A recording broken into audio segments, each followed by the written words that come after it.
జ్యోతిష్య శాస్త్రం ప్రకారం ద్వితీయ స్థానం ధన సంపద గురించి తెలియజేస్తుంది. ముఖ్యంగా వృత్తి ఆరోగ్యాల ద్వారా వచ్చే కష్టాజీతం గురించి ఇది తెలియజేస్తుంది.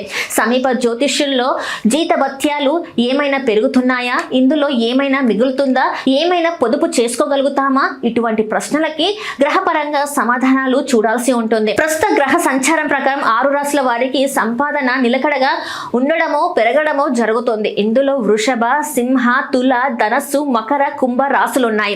వృషభం ఈ రాశి వారికి ద్వితీయ స్థానంలో అంటే ధనస్థానంలో ధనకారకుడు గురువు మరో 3.5 నెలల పాటు సంచారం చేస్తున్నందువలన సొంత ఆదాయంలో పెరుగుదలే ఉంటుంది తప్ప తరుగుదల ఉండే అవకాశం లేదు. గృహ వాహనాల మీద, వస్త్రాభరణాల మీద బాగా ఖర్చయ్యే సూచనలు ఉన్నప్పటికీ ఆదాయానికి ఇబ్బంది ఏమీ ఉండకపోవచ్చు. పదోన్నతితో పాటు జీతభత్యాలు బాగా పెరిగే అవకాశం ఉంది. ఉద్యోగంలో అదనపు రాబడికి కూడా బాగా అవకాశం ఉంది. సింహరాశి ఈ రాశి వారికి ధనస్థానంలో కేతువు సంచారం వల్ల ఊహించని స్థాయిలో ఉద్యోగంలో జీతభత్యాలు పెరిగే అవకాశం ఉంది. ఓవర్ టైం, టీఏడిఏ వంటి వాటి ద్వారా కూడా సొంత ఆదాయం పెరిగే అవకాశం ఉంది. ఉద్యోగపరమైన జీతభత్యాలను కూడా కొద్దిగా దాచుకునే ప్రయత్నం చేస్తారు. ఖర్చులన్నీ బాగా తగ్గించుకొని పొదుపులు మదుపుల ద్వారా ఆదాయాన్ని పెంచుకునే ప్రయత్నాలు చేస్తారు. ఇతర అదనపు ఆదాయ ప్రయత్నాలు ముమ్మరంగా కొనసాగించడం జరుగుతుంది. తులారాశి ఈ రాశి వారికి ధన స్థానాధిపతి కుజుడు అనుకూల స్థానంలో సంచారం చేయడంతో పాటు ధనకారకుడైన గురువు భాగ్యస్థానంలో ఉన్నందువల్ల ఉద్యోగంలో జీతపత్యాలు పెరిగి మనసులోని కోరికలు చాలా వరకు నెరవేరుతాయి. గృహ వాహన యోగాలు కలుగుతాయి. ఆదాయానికి లోటు ఉండదు. ఆదాయం బాగా పెరిగే అవకాశమే ఉంది. వృత్తి ఉద్యోగాల్లో ఆకస్మిక ధనలాభానికి అవకాశం ఉంది. రాబడి ఇబ్బడి ముబ్బడిగా పెరుగుతుంది. బ్యాంక్ బ్యాలెన్స్ బాగా పెరుగుతుంది. ధనస్సు రాశి ఈ రాశి వారికి రాష్ట్రాధిపతి ధనకారకుడైన గురువు సప్తమ స్థానంలో ఉన్నందువల్ల జీతపత్యాలు బాగా పెరిగే అవకాశం ఉంది.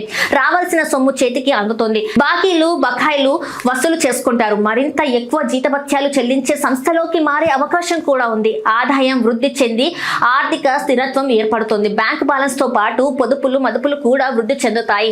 ఖర్చులు బాగా తగ్గే అవకాశం ఉంది. మకర రాశి ఈ రాశి వారికి ధన స్థానాధిపతి అయిన శనీశ్వరుడు తృతీయ స్థానంలో ఉండడంతో పాటు మరో 2 నెలల పాటు ధన స్థానంలో 4 గ్రహాల సంచారం జరుగుతున్నందువల్ల జీతభత్యాలు అంచనాలకు మించి పెరగడం, ఆర్థిక పరిస్థితి మెరుగుపడడం వంటివి జరుగుతాయి.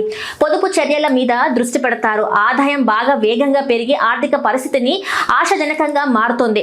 ఆర్థిక స్థిరత్వం లాభిస్తుంది. ముఖ్యమైన ఆర్థిక వ్యక్తిగత సమస్యలు పరిష్కారం అవుతాయి. కుంభరాశి ఈ రాశి వారికి ధనస్థానంలో రాష్ట్రాధిపతి శనీశ్వరుడి సంచారం వల్ల జీతభత్యాలు బాగా పెరిగే అవకాశం ఉంటుంది. అదనపు ఆదాయ మార్గాలు కూడా విస్తరిస్తాయి. ధనాధిపతి గురువు ఈ రాశిని వీక్షించడం వల్ల ఆదాయానికి ఇబ్బంది ఉండని పరిస్థితి ఏర్పడుతుంది. ఖర్చులకు కళ్ళం వేస్తారు. ఆకస్మిక ధన లాభానికి కూడా బాగా అవకాశం ఉంటుంది. వృత్తి ఉద్యోగాల్లో జీతభత్యాలు ఆశించిన స్థాయిలో పెరగడంతో పాటు అదనపు రాబడి కూడా బాగా పెరిగే అవకాశం ఉంది.